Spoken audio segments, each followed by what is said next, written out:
Welcome to day 2 of the GameSpot stage here at E3 2016, brought to you by Airheads Bytes. It is my absolute pleasure to kick off day 2 with The Legend of Zelda Breath of the Wild. We've got Daniel from the Nintendo Treehouse. I'm obviously joined by GameSpot editor Tamoor Hussain. Hey. Daniel, what is it? I mean, you're clearly repping the brand here. Yes, I have this wonderful scarf that I have, luckily, so yes. And the watch, don't forget the watch. Oh, the watch, yeah, you have this crazy watch. That is a rad watch. I'm definitely going to steal that off you when you're not looking. I'm an expert pickpocket. And don't forget the socks, I have those socks. Oh my goodness. I'll be stealing those as well. How exciting is it for Nintendo to be finally able to show the world the new Legend of Zelda? Oh, it's been a while. I know, even just having a chance yesterday to finally reveal the title, Breath of the Wild, which we showed that trailer yesterday, which shows off the art style, this open-air exploration game that people get a chance to experience, and just seeing the huge lines we've had outside the booth. People are waiting like 4 hours to get in, get this whole experience. And even when you go into it, it's a full, all-encompassing experience where there's statues and everything like that, and it really brings the whole story of The Legend of Zelda to life in a new way. At E3, we've never done before, so I'm really excited. Yeah, I've seen the statue. It's very impressive. I only got a brief look because it was after hours, and one of the security guards was like, "Get out of here! What are you doing here?" But it was really nice. I took a nice big picture of it. It's impressive. Like, I love looking at the color of the new Link and his outfit, and yeah, it's just super impressive. It's an awesome little statue. But you brought us a gift today, haven't you? Yes, so yeah, we showed a little bit of the game yesterday here on the stage with you guys, but now we're showing another part, because it's a very long demo. It's actually like a 35-minute long demo, so we're going to show you the second part, which is a bit more focused on the story elements of the game. Awesome. So, yes. Let's take a look. So we'll get up in a second. But yeah, it's a chance to understand that you're kind of just thrown into this world right off the beginning of the game. Right. Don't forget, if you're watching on GameSpot.com/live/E3, I'll be taking a look at the chat, taking a look and offering your questions up to Daniel. If you have anything that you want to know about The Legend of Zelda, open your eyes. Let us know. Yeah. All right, here we go. Wake up, Link. Voice acting as well.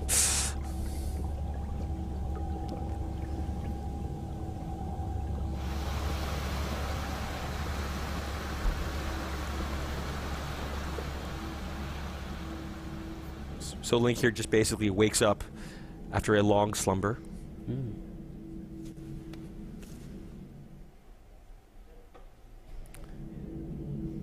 here we are.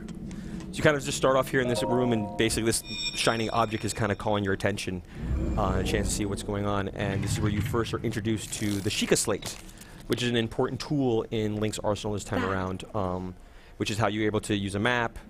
You can actually scan different enemies, and it's also how you're able to store this power of runes, which is something new to the game, where you actually, when you go to the Shrines of Trials, you'll get a chance to get runes embedded into the Sheikah Slate that you can then use to like throw remote bombs or freeze time on certain objects as well. Right. And we'll get to one of those shrines hopefully in this demo as well. And from what I understand, the shrines are different from actual dungeons, right? Correct, correct. There are over 100 different shrines of trials, and so those are big and small in various ways. Right. And then, on the other hand, there is the dungeons, which we haven't talked much about yet, so we'll have more to talk about it, but there are dungeons, so they are different than the Shrines of Trials. And obviously the name Shrine of Trials, Shrines of Trials implies challenges. Are they kind of like similar to what we'd see in a dungeon in terms of a puzzle, or is it like enemy based? What are these? It all varies. Yeah, a lot of them are puzzle based. Sometimes the Shrines of Trials have a single solution to them. Sometimes they have multiple solutions to them. Sometimes you go into a shrine, you realize I can't do this shrine yet. Right. So you might have to mark it on the map and come back to it at a later point. I have a question from the chat. They're asking, is Link going to have permanently 3 hearts as his health bar, or can and with only food buffs, or can he get more? As of right now, I'll be showing you, he starts with 3 hearts. He will have a chance to eat food to get those buffs, to get the yellow hearts we showed yesterday. And we'll have to wait till later on to see how the rest of the game expands from there. Wow, look at that. Yeah, this is a beautiful introduction to the game, and you just don't know what's going on here. Yeah, it really kind of sets out what the kind of goal with the new Legend of Zelda game is to present this open world. You know, we're used to starting off in small villages and then exploring out, venturing out, and discovering parts of the world piece by piece. Whereas this is kind of like, here's everything. It's right. You do it. And that's why the whole world is almost like a living character of itself, and you're always having to move around and discover what you can, and that's kind of why it's called the Breath of the Wild. You don't know what you're going to discover as you're going through the entire area. One of the questions I had was, like, it looks, obviously you've chosen a visual style that we're kind of used to seeing for the last few Zelda games, but there was a period when, you know, Zelda was, everyone wanted a realistic Zelda, whereas you've you stuck to like the almost the Wind Waker style colorful art. Is this kind of like the art style that the series is settling into? Is this kind of like how we foresee these Zelda games are going to look for the future? Mr. Unum has always talked about how they approach each Zelda game as a different, it's something new they're going to try to go after, so they approach it as they want to, and it's not always a permanent style. I mean, this is actually based a lot on a Japanese animation style. It's like a gouch art style, more designed around the idea of looking at an open environment of space and then trying to capture that moment in a painting.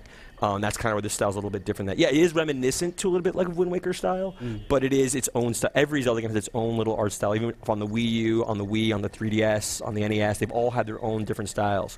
So that's kind of just people get to experience each time. So one of our editors, Peter Brown, played this the other day and wrote up impressions, and it was discussing this guy here. He's kind of like an NPC that you can choose to trust or not trust, or you can even avoid. Does that speak to kind of like the broader way that you integrate NPCs? Is there an element of like kind of choosing how to treat these characters and what they offer you and that kind of stuff? Yeah, no, that's very true. It's very accurate. I mean, that's the whole point. Even with the Shrines of Trials, with the characters you'll discover, all of it is that you choose how you want to go about these and explore. And again, you're right. Trust this person, not trust this person. Is he helping you? You don't know. Like, you've just woken up from this long slumber, and you're in this world and being called to help by this mysterious voice. So yeah, it is up to you to decide how you want to go through that. Okay. All right, this is our first combat encounter. And that's true, you have to always be looking for things to pick up. Like right here, Link has picked up an axe that he's able to use. And yeah, and the cool thing about the weapons you'll discover from the enemies you fight, you'll knock out their weapons or defeat them and take their weapons, find treasure chests, or sometimes weapons will be lying around. Each of them have a different attack motion, like you saw there. By holding down the attack button, Link started charging it up and spinning around, versus using a sword, you just charge up and just do a quick spin. So there's all these different weapons that all have different styles to play with. What was the thinking behind introducing these weapons that kind of you can pick up on the fly? Because the series, Legend of Zelda series, traditionally, I mean, the weapons are almost as iconic and beloved as the characters themselves. You know, like the Master Sword, the shields, the hook shot, the slingshot, that kind of stuff. So having these kind of almost just random elements like normal average axes putting in there, does that kind of lessen the kind of impact that weapons will have and the memorability of these weapons? So we've shown so far, yeah, the idea is they want you to try experimenting with all these different weapons. That's why they have durability. They do break over time. You can throw them at people as well. So you have to kind of debate which weapons you want to use. They have different strengths. But you also, as I mentioned, once we get to it, you have also those runes, that's how you have a remote bomb. There's one that controls magnetic properties of anything, so people can even pick up an object like a giant metal boulder and actually swing it around as a weapon. So there are those kind of aspects of it that what you're bringing up from the game before. But again, it's that whole idea of every Zelda game in its own tries to build a different experience for people to enjoy. And we're seeing Link do something which we haven't seen him do a lot in the past, which is just jump randomly. Correct. Jumping, you actually can control when he jumps, and that was a really important mechanic that was changed in the game because Aonuma wanted people to be able to climb. Climbing is a big important factor. As Link's been running around, you'll notice he has that little green circle appearing, which is his stamina meter, which is how long he can run for when he's climbing. And right here, right now, Link is actually sneaking up on this Bokoblin right here. Oh, he got discovered. Good spot. We took him out. So you can see in the bottom right corner right there, there is that purple meter there that's kind of fluctuating. That's the noise meter. So when you're trying to sneak quietly behind the different enemy, you have to be careful about that and slowly try to sneak up on them if you want to get a sneak kind of a strike from behind them. Which probably does more damage, right? Yes. You can almost basically kill these characters in particular, essentially instantly. So here now Link has got another weapon now, the Traveler's Sword. So you're always kind of looking for different weapons and items to use. You can only carry up to 8, so you have to actually even debate which ones you want to carry and hold on to. The weapons can break now. Yes. Right. Yes. And also, enemies seem to drop them mid-fight. Yeah. So it's more of a dynamic. It's more scrabbling around rather than... It's all about that you want to be constantly foraging, even not just weapons, but also another important element of the game is cooking. Like usually when you run around and you hit grass and whatnot, hearts would appear or rupees or anything. This time around that doesn't happen. You have to actually go find things like apples or hunting a boar or a squirrel to get items you can get together, and then you can eat them raw to get health back, but if you cook them you can even make them even more powerful, like more recovery or buffs as you were mentioning before, kind of like having yellow hearts or some kind of bonus, or the ability to cold resistance or run for a longer period of time. Right here actually seeing a really cool cutscene as well. With the Sheikah Slate that we're able to unlock this Resurrection Tower, which is the first time you really understand how huge this world is, conceptually.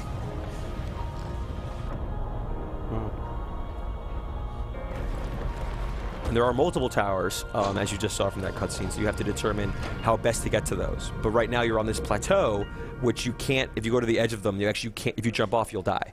Because you don't have any way to get off of this right now. But you now brought this Resurrection Tower to get a different kind of perspective of this whole world, to see what's going on and see what's happening.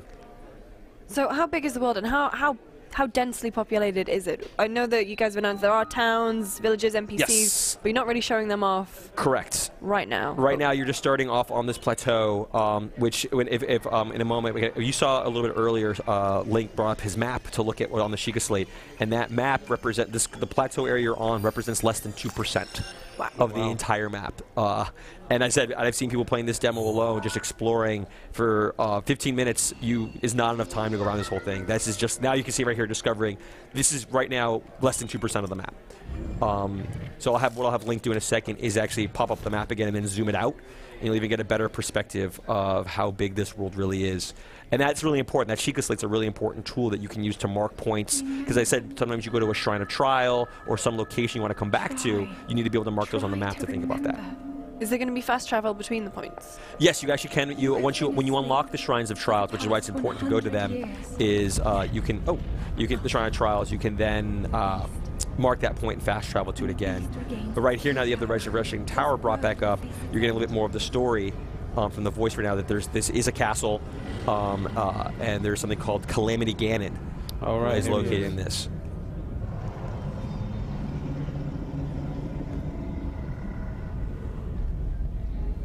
Now then. And now you've discovered you've been asleep for over 100 years, and now basically you need to help keep this power contained. Before it's too late. So this is like just a little introduction to those pieces of the story to help keep moving you along and deciding how you want to go through this whole world to discover what you can find to try to help. So how are we going to follow through the story? Is it just like, is it dedicated missions and quests and stuff that you can follow, or can you take a really open-ended approach to it and just do things in different order? You can do things in different order. It's up to you to decide how you want to go through everything and explore. So there's that's the big change up that Mr. Anuma's talked about, is that it is not in previous Zelda games. A lot of times it's like this one, this one, this one. This is a lot more reminiscent to the original Zelda, the NES. Like if you play the very first game on the NES, when you start playing, you can literally just go to the left or right, and you won't get a sword. Yeah. And you'll just start dying. So you have to be worrying about all that. How do you ensure players don't get stuck in the story then? I mean, it's a massive world. We've seen people are going to get lost, maybe go off the beaten path a bit. How do you ensure that they can get back on it? That's something. I mean, right now we're just showing this component here, which is just this contained area of the plateau to kind of work around and discover right now. And you're kind of encouraged to nudge. Like right here's an example. You just saw the old man come down here on a paraglider, which is essentially a tool that Link would need to get off of the plateau. And here's the Calamity Ganon call out. So this conversation right here, as we're going through this, the old man's giving a little bit more understanding of what this is, and that how there's something inside of this castle that you need to basically help protect. And essentially, he's going to now offer Link the opportunity to make a trade, because he basically needs a paraglider to get off. So what he's going to do is basically, so you're on an isolated plateau, and now you can clearly see you cannot get off of this plateau. So basically, what he's going to offer you to do is, if you complete some of the shrines of trials, he'll maybe make a trade with you. Okay. So that's kind of a way to encourage you, as you're trying to say, to kind of encourage those pieces along. But you're right, there'll be those moments to kind of encourage where you want to go. At the same time, you can also just go off the beaten path and do whatever you want to. But we'll get more to that later on as we start discovering more of the world and showing more of the game off to really show how that's going to help people move along. In terms of what the story is exploring, obviously we will, the focus will be on Link's quest to, defeat and contain the power and defeat Calamity Ganon. But he also seems to be one of the most mysterious Links in a really long time. We're used to having seen him grow as a child in a village, but this is like a Link that's just emerged from a slumber after 100 years. How much of that kind of backstory and why he's in that slumber and what happened before is explored? That's overall. I'm the same point as you. I'm also waiting to discover that more and see what Mr. Onuma has to say about the game in the future. And that is true. I mean, again, that's why a lot of it comes back to think about that original Zelda game. Because the same way in the first Zelda game, you just were kind of thrown into it, unless you read the manual. There's a little bit of a story in the manual from back in the day. So yeah, so it is more about that sense of discovery. You're not in a village like in previous ones. But as you said before, Mr. Onuma said there will be towns, there will be more stuff going on. But we'll get to that at a later point in the future. So this is one of the first. So the shrine is yellow right now, which is signifying that you have not gone into a certain shrine. Okay. So actually, if you were able to get to a higher point, you could scan around the area. There are other shrines to find. This is the shrine of Omanao, and you can use the Sheikah Slate now to activate it. And now once it's turned blue, now you can fast travel to this location in the future. Okay.